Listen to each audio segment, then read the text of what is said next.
Assalamu alaikum, I'm Aisha and you're watching Samaa News. Here are today's headlines.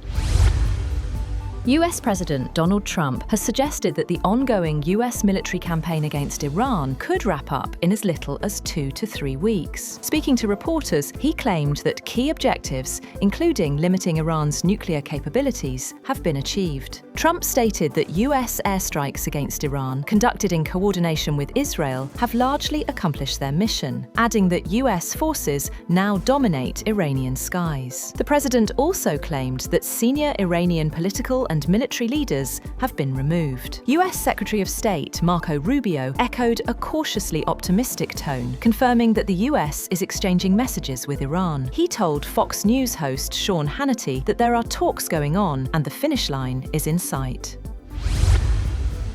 President Donald Trump has urged countries that stayed out of strikes on Iran to secure their own oil supplies, even calling on them to take control in the Strait of Hormuz. In remarks targeting allies, he singled out the United Kingdom and France for not supporting US actions as the conflict disrupts global energy flows. Trump also pushed American oil exports as an alternative, warning that countries may need to act independently as tensions continue to rise.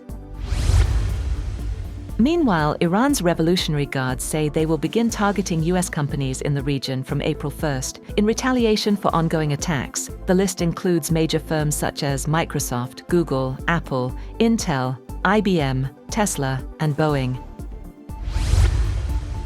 US Defense Secretary Pete Hegseth says the next few days in the Middle East conflict will be decisive. Speaking at a briefing, he claimed US and Israeli strikes have weakened Iran's military, triggering desertions and shortages of key personnel. Hegseth said Washington now holds the advantage, adding that Tehran has limited military options as the conflict enters a critical phase. He also said that Washington is closely tracking support from China and Russia to Iran and is prepared to confront it where needed.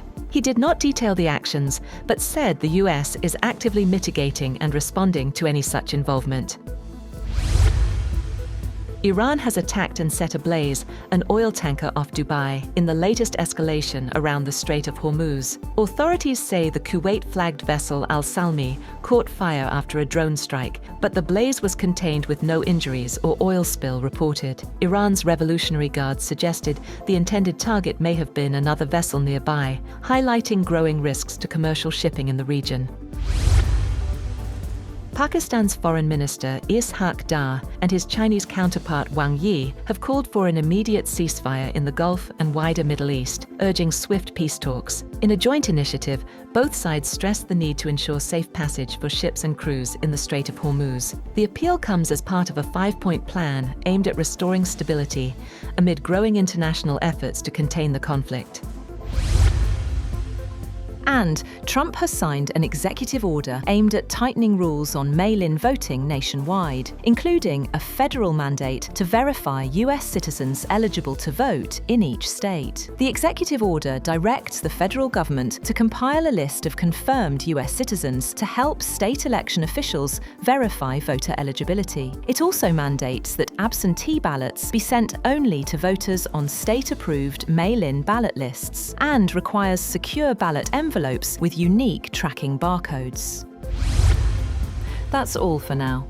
For more updates, visit www.samaa.tv.